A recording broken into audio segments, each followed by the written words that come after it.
I had Down syndrome before I was born. I'll have it my whole life. But as you can see, it is just one part of me. Feel free to notice my differences, but please focus on the overwhelming ways I am just like you.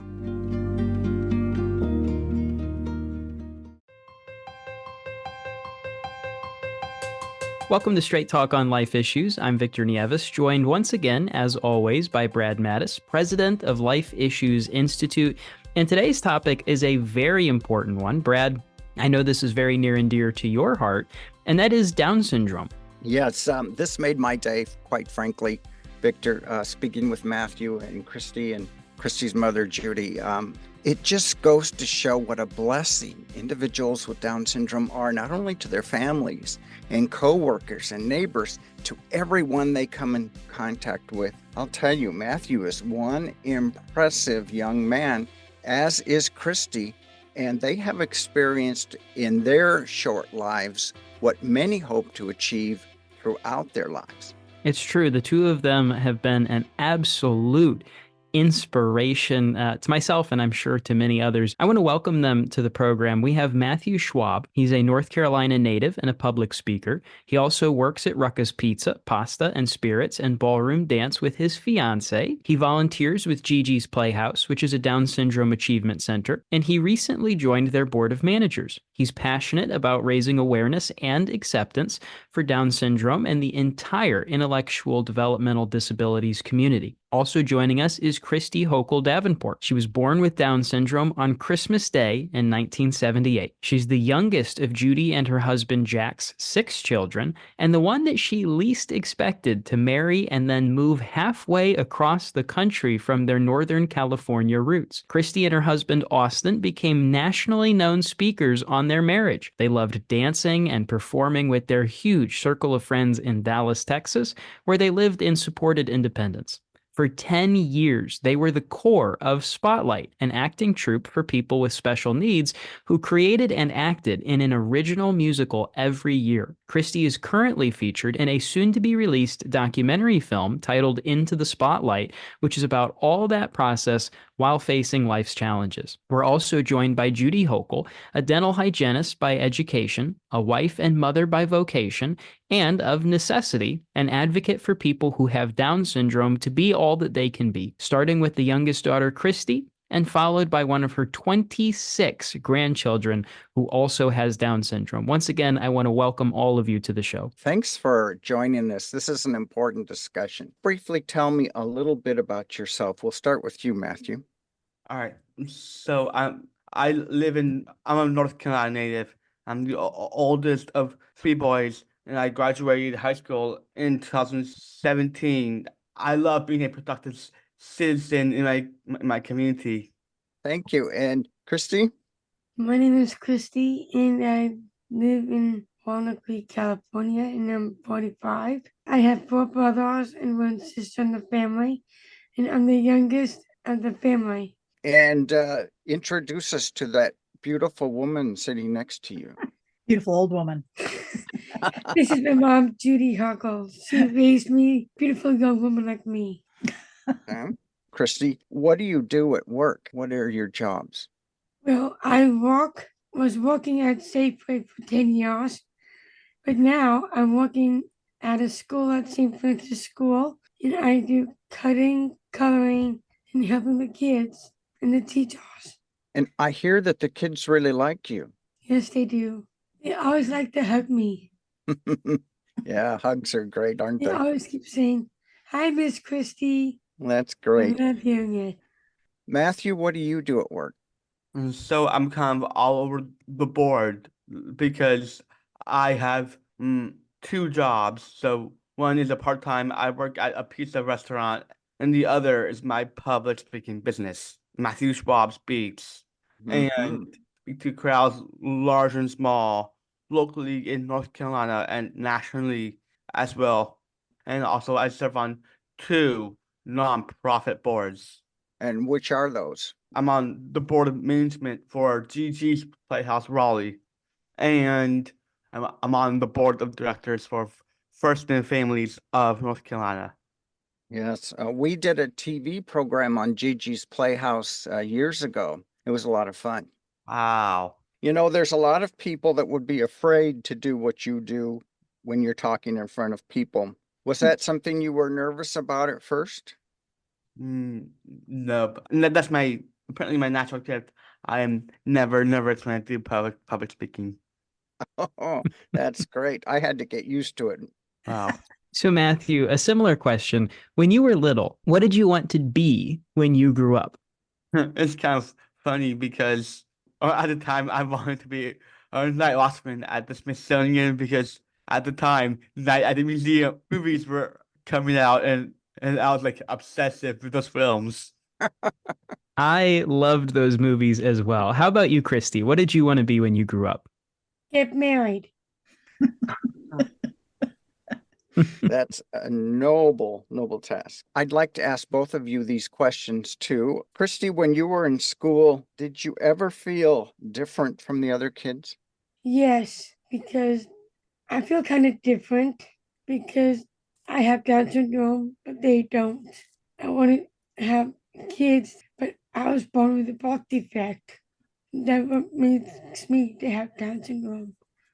Matthew, how about you? When you were in school, did you feel different from the other students? It did not feel that way at first.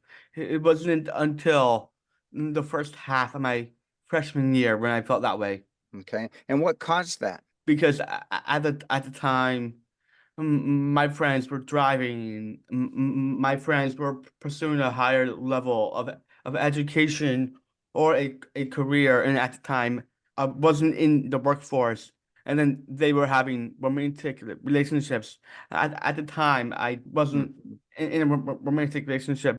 Matthew, did you ever feel bullied when you were growing up? I never was bullied before. Oh, that's great. How about you, Christy? Did you ever get bullied when you were growing up? Yes, I've been bullied by a friend. He's very aggressive. He always gets mad at me, and I didn't know what his problem was. Yeah. When I first saw him, he tried to come up to me, tried to pull my hair, tried to push me down. I think he had some problems of his own. I think that was more because he had problems than that he had a problem with you. I think you're right. It sounds like it. And sometimes, Matthew and Christy, people, when they don't understand a situation, they're afraid of it and they might act out. Exactly. Yeah. And your lifelong job, I suppose, is teaching people that having the condition of Down syndrome is nothing to be afraid of or ashamed of because you are such wonderful people and God made you that way. God never makes a mistake, does he? No. Nope. Because I trust in God. Yes. Christy, did you ever wish you did not have Down syndrome? Yes, but this is helping me. I know it's hard for you. I don't We think can- she ever really thought much about it. I think that from the beginning, Christy always just accepted who she was and became who she is. I don't think there was ever that level of recognition that there was that huge difference because we have such a large family and she was always so very accepted by so many people that, I mean, this is just the way the world is, you know. Yes. So And you have done so much of what anybody else does. How about you, Matthew? Did you ever find yourself wishing you didn't have this condition? Yes, only once, but in the first half of freshman year. And luckily, I had friends help me along the way. And then when I first dated my fiance, when before we were in any romantic relationship, she and I found out that we loved each other, and I think that was like my safety net there. So like saying, "Oh yes, this is my favorite life." And a lot of people do not find the joy in life that the two of you have. And that's a wonderful thing. Thank you. Judie, I'd like to bring you into the conversation a bit. When did you first find out Christy had Down syndrome? you know, Christy was born before the sophisticated prenatal diagnoses that are available today.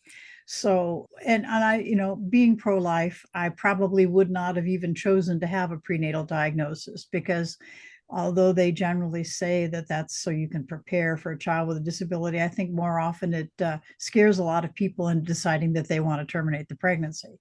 So I did not know, but because I was an instructor in natural family planning, I was very well versed in the possibility that at my age, which was almost 40, that I had about a 1 in 100 chance of having a baby with Down syndrome. In fact, I was asked by people, what if the baby has Down syndrome? And of course, there was never any option in my life and to consider any other options than having a wonderful kid. And I think that with all the sophisticated abilities for people to tell now that they're going to have a baby with a disability, it's even more important that people evaluate what their position on life is before they have that knowledge to try to make a decision. Because I think a lot of women just become really, really terrified when they learn that they have a child that's going to have a disability. They see nothing but the negative potential, which ironically, they don't see when they're expecting a baby that's typical. For them, that child could grow up to be president of the United States. But little do they know that that kid's life could get derailed just as easily by anything. What emotions, Judie, ran through your mind when you found out at birth, I assume? Yes. In fact, it wasn't even at birth. The irony of that was that one of my closest friends had actually started a program for people with Down syndrome, for babies with Down syndrome. And so when we suspected, it was a delivery room nurse that suspected that she had Down syndrome. And my friend came to visit me in the hospital and looked at her and said, oh, no, she looks just like your other kids. So there was a lot of denial going on other people's part, but we were convinced that she had Down syndrome. We didn't get a definitive diagnosis until she was a month old. But we knew, and it was okay. I mean, we knew that we were going to love this child and raise this child just as we had our other children. And I think when you look at Christi, you know that it worked. You know, you just have to recognize that there's a lot that you need to know about raising a child with Down syndrome. But the basic thing is love them and be a good parent. And man, the rewards are just incredible. None of my other kids act like she does. You know, my other kids, they're all up and out in the world. Yeah. And I still have all this love here. Yes. There's a lot of things that mothers need to know, mothers and fathers need to know that they have control of, that they can do to maximize the potential of their child with Down syndrome, just like any typical child. Was there any advice from the doctor or any other medical professional when you found out that Christi had Down syndrome? Yeah, it was one of the nurses in the hospital that said, treat her just like a normal child, take her home and love her. Great advice. Yes, it was. It was indeed. In your opinion, Judie, what does it mean to have a child with Down syndrome? Having a child with Down syndrome adds immeasurably to the goodness in your life. You will meet people who you swear are angels that are dropped into your life at the precise moment when you need this particular person for their talents and their specialties. And I think that that's probably the thing that I didn't expect the most, that know that God would definitely send the people that you need in order to be able to manage your life successfully. I know lots of people with Down syndrome that aren't as functional as Matthew and Christi, who possibly have the co-diagnosis of autism for one. And still they manage to bring an element of magic into people's lives, just a love that is never ending. And my gosh, if God is love, I mean, we've got God present in our lives daily. Well said. Judie, on that note, could you tell us about how Christi has made a difference in your life as well as the lives of others around you? When Christi was born, I was planning to do some other things with my life. Life happens while you're making other plans. But little did I know what an incredible life Christi would bring to me. I've definitely kind of made her my career from that point on. I was educated as a dental hygienist, but nothing has brought me any kind of rewards in life more than with Christi. When she and Austin started traveling, it was an opportunity to go nationally and watch my child speak to groups of thousands of people. And none of my other kids gave me that kind of satisfaction of seeing how great they are. Christi's actually been the subject of a documentary film that should be out sometime soon, I don't know when, about the acting program that she and Austin were in Dallas. My kids got an IMDb page. You know, none of my typical kids ever did anything like that. People look at a typical baby when it's born and they imagine all this wonderful future. My point is, I think abortion really ought to be, if they're serious about this, It really ought to be retroactive up until maybe at least the age of 18 before you figure out if this is going to work out or not, because some of those teenagers that I had gave me far more anguish. I was as happy when Christi learned to tie her shoes as I was when her older brother graduated from dental school. It's the milestones that people like Matthew and Christi reach are just astonishing and remarkable. She passed her driving test on the first try. I don't think any other kids did that, so it's brought me a lot of satisfaction in knowing that the effort can pay off. And I'm really proud of her. And she's such a ham on camera too. Yeah, she is. Doesn't talk a lot, but No, Mom, I do too. It's the actress in you coming out there. That's delightful to see. You mentioned challenges with your other children. What sort of challenges did you experience with Christi? The biggest challenge that I had with Christi was the education system. She was blessed with a teacher at her preschool level who was an absolute angelic person that God ever sent into my life. Because you see, when Christi was born, people with Down syndrome were not taught to read and write. They didn't think that they were smart enough to do that. And this particular teacher said not only can she do it, but she did it. She taught her to read and write, and she has the most incredible cursive. So this teacher stuck by my side until Christi graduated from high school and beyond. And between us, we recognize that children with Down syndrome in an inclusive environment can be taught the same curriculum as the regular children if you pick out the salient, achievable information and then have a person with a specialized degree able to convey that information to the kids with Down syndrome. Dumping them into a regular class doesn't work without the supports, which is what they tended to want to do. The last year of Christi's high school, I had 20 individualized education program meetings, IEP meetings, and never did sign one because they refused to provide what Christi needed. So I was a parent who knew how to teach our daughter and knew what she needed, but found that for many, many years, I was frustrated by school administration people who seemed to have gone to school to learn how to resist, stall, and delay giving people the programs that they needed. So that was probably the worst. She's also faced some health challenges, but I mean, looking at her, you would never know that she's an endocrinologist nightmare. They have now discovered that Down syndrome is an autoimmune disorder. Even the medical challenges that people worry about when they look at a newborn baby with Down syndrome, they're surmountable. You can do it. Right, Matthew? Right. Right. Christi, let's talk to you a little bit more. Let's talk about Austin. Okay. Do you like to talk about Austin? Yes. Good, good. Did you ever think that you would find love like Austin? Yes, I found love. I met him in the National Congress in Minneapolis. Then we danced, and that's where we fell in love. Was it love at first sight? Oh, yes, it was. Love at first sight. How long did you date before he popped the question? Oh, In this regard, it was very, very typical. She had to convince Austin that he wanted to marry her. And I think that happens to a lot of us. I had to convince Austin to get married to me. Well, they were separated by several thousand miles because he was in Dallas and she was in California.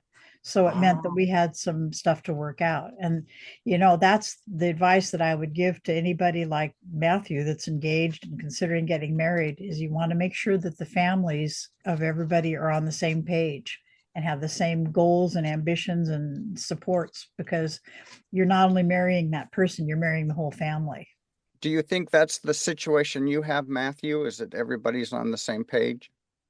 Yes, definitely. Like I have a great family, and even my fiance's family, my future in-laws, they're supportive of me. And the cool thing is that we are not just a normal case of me just marrying her and on the same page as the families. Our wedding would be a interracial marriage because my fiance and her family are Argentinian. Her parents are from Buenos Aires, Argentina. So it's not just being married to her, and it's not just being married to the family. It's being married to the Argentinian culture as well. Oh, that sounds very exciting and exotic. Yes. Well, I would love to have you, Matthew, as a son-in-law. And Christi, I can say the same thing about you. I'd love to have you as a daughter-in-law. Christi, you and Austin gave a lot of speeches about your Yes, life we as a did. married couple, Yes. didn't you? Things you probably could give Victor some good advice because he's engaged to be married. Ooh. Ooh. I'll take any of the pointers. Thank you. Well, Yeah. it's too late So- to say anything that would make you change your mind now. Way too But- late. Way too But late. Christi, what advice do you have for Victor as he gets married? My advice to you, Victor, is never separate and always listen to your wife. I think that's Good important advice. You should go I- into marriage as it being permanent. My husband and I have been married for 64 years. I think the only reason we stayed together long enough for me not to kill him was because we didn't believe in not being married. And so that would be my advice to you is don't get married unless you believe it's for real. Well, I think that is wonderful advice, and I appreciate it from both of you. And take it slow. And I've been a fiance for almost 4 months, so just treat every part of a relationship as if it is every day of your life. It's just find that balance between your life and her family's life. I think that's good advice for me, and I've been married 44 years. That's Wow. great. Okay, this is an important piece, Judie, and I'd like you to speak to a couple who have just found out from their doctor that they are expecting a child with Down syndrome. What would you say to them? We had a program where we would speak to people that had just learned that their baby had Down syndrome. And the first thing you want to do is say that you understand the confusion and shock that they feel at the moment. And I would tell them the same thing that Christi has said. You're going to be more alike than different, that baby will be more like a typical child than it will be different. And that there are supports and services and people who will appear in your life who will help you to manage this child, and that from the beginning, get educated, find out all you can about the prospect that your child faces in life, and know that there's one thing that is exceptional in every person with Down syndrome that I've ever met, and that is that there will be a measure of love in your life that you never could possibly have imagined. And not only from the child, but within yourself, to be able to love someone that deeply. And also from the love of people who will come into your life, who will be there to support you and make this person the best possible person that they can be. The same thing you'd want to do for a typical child. What advice, Judie, do you have to the parents who are considering abortion? Don't. That was my part. That Yeah. was what you were going to say. Don't. Don't. Don't do abortion. That's right. They can always Don't do it. They could do an adoption, couldn't they? That there are alternatives to abortion. No, I have a really hard time talking to people who are considering abortion. I was never very good as a sidewalk counselor. I was very active in Operation Rescue, and I was focused more on the PR aspects of it and the actual physical sitting in an abortion clinic, because I feel so very, very strongly that abortion is most reprehensible sin against the Holy Spirit. And to take that life is just awful. I also come from it from a personal perspective because my mom had 2 abortions before I was born. So I feel like, she deprived me of a couple of siblings that I could have had. So I don't do well in coming across a person who's actually said, well, I'm going to have an abortion, because my immediate reaction would be to just, you fool, you absolute fool. Sorry. Is your mother happy now that you have Christi? My mother was delighted that we had Christi. Yeah, she was absolutely fine with it. She died quite a long time ago, but I know I've got a couple of siblings I'm going to meet up in heaven, so that'll be kind of cool. Matthew and Christi, I want to ask both of you this question. Let's start with you, Matthew, since you've been quiet there for the past few minutes. Matthew, what would you like people to know about having Down syndrome? That Down syndrome is not a curse. Down syndrome is just a part of who we are. And I always like to say this at the end of my presentations when I do my speaking engagements. I had Down syndrome before I was born. I'll have it my whole life. But as you can see, it is just one part of me. Feel free to notice my differences, but please focus on the overwhelming ways I am just like you. I Well wish said, Matthew. I wish I was as articulate as you, Matthew. Me too. Christy, what would you like people to know about having Down syndrome? You see, having Down syndrome isn't what you are, it's what who you are. But I have a good life. I had a life here in California with my family. How can we better inform people that Down syndrome is not a curse, as Matthew said, and there's nothing to be afraid of? Matthew, can you be the first to take a stab at that one? Yes, I can. So be yourself, be patient, take things slow. And when your child is an adult, in the first years as an adult, treat them as a normal teenager would. So when your child is an adult, treat them like a teenager because normal teenagers have a different teenage life. But for us, that stretches from once we become a teenager to the early years of adulthood because we need time to develop and learn. We can be independent. It may take us longer to achieve that. Yeah, the comment you made about the difference in age and what you do with that stage in your life that's different from others, that's really, I never thought about that, but that makes total sense. Judie, how can we better inform people that Down syndrome isn't something to be afraid of? It's not a curse. I think that what's going on in this world now, as far as all the recognition of people with Down syndrome, I think that's going to help immensely when they see people like Matthew and Christi speaking in public forums, and when they see models and movie actors and athletes with Down syndrome. I think that goes a long way towards bringing these kids out of the institutions 100 million years ago and into the public eye. People with Down syndrome are exceptionally prominent as visual learners. When they were institutionalized, the main talent that they had was sitting around imitating other people who had mental disabilities, and that's what they learned. By bringing our kids into the mainstream of school and work and leisure, what we're doing is providing them the opportunity to learn from typical people, as well as have the typical people learn that they're not so different after all. I just can't help but go back to the phrase, we're more alike than different, because it so vividly explains the relationship between Down syndrome and the rest of us. We're all more alike than we are different. And the more exposure that there is in the general population, the better it is. I always used to say that it was important for kids like them to be included in school because the kids that they were going to school with were the future politicians, doctors, nurses, lawyers, teachers, and they would have had experience in having people with Down syndrome in their life and have learned from that and not be afraid to assimilate them into their lives happily. This question is for all of you. Is there anything else that you would like people to know specifically about Down syndrome? We'll start with Matthew. I'm not sure because it all depends on your life, your child's life. There's no predetermined way. Have your child be as independent as they can.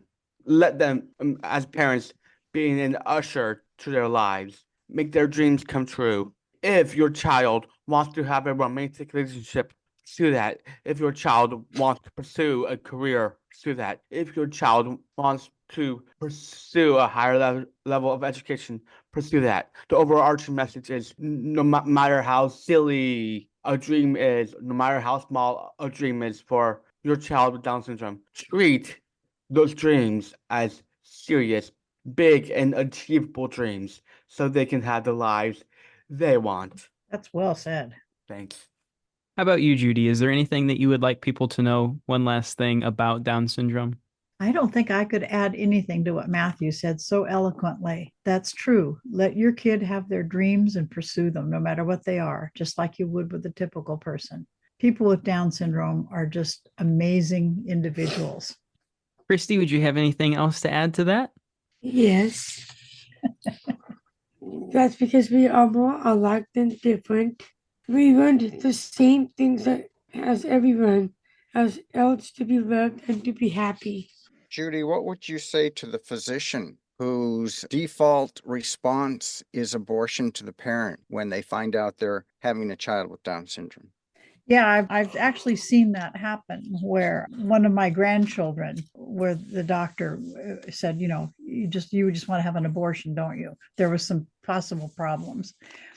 I find it reprehensible that a physician who took an oath to first do no harm would propose death as a solution for a problem, especially one as benign as having an extra 21st chromosome. It's ridiculous. I also have a granddaughter who has Down syndrome, and that's been kind of an interesting situation too. She's quite different from Christi, but her parents are doing a great job with her too. Well, I want to thank you both for taking time with us. It's been a very special day. I think it probably made our day to chat with you guys. You are so impressive, both of you, in what you have accomplished. And you haven't let Down syndrome slow you down. And I think that you can put your lives up against those who consider themselves normal, and you would still be ahead of them, I think. So thanks for talking with us. We really, really appreciate it. Thank you. Thank you.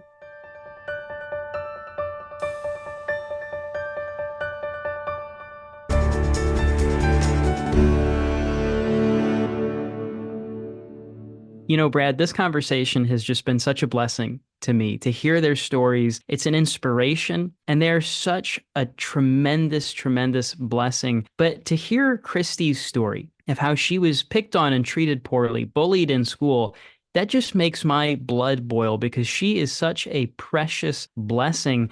It reminds me of whenever I used to be boxing. I had a friend there at the gym named James, an individual who also had Down syndrome, and he was such a kind-hearted guy. But I tell you what, if anybody ever tried to pick on James, he hit harder than any human being I have ever had, and he was such a wonderful guy to know. Yeah, and Matthew, for me, touched some parts in my heart. He is such a brilliant individual, such an articulate young man, and he has done many things that other quote unquote normal people wish they could accomplish. Both are experiencing the love of their lives, and our heart broke with Christi as she talked about her husband, Austin, who is now passed away. And but yet she's keeping that indomitable spirit. I mean, they have such joy around them. I think that they are a blessing to everyone who encounters. That they are. And if you'd like to learn more about this topic, I encourage you to go to our website, lifeissues.org, where we have free information and resources to help you protect life no matter the circumstance. And while you're there, I want to encourage you to join the Life Defenders today. Become a daily part of our work to save babies and help us to promote a culture of life across America. That's because giving monthly in any amount is a tremendous commitment to the pro-life movement. We can't all be sidewalk counselors, but we can all support vital pro-life education through a monthly donation. Monthly giving helps us reach more persuadable people with a pro-life message, and it enabled the creation of this very program. Help us do more for the babies by becoming a Life Defender today. Once again, you can easily sign up on our website. That's lifeissues.org. And as always, be sure to tune in next week for more straight talk on life issues.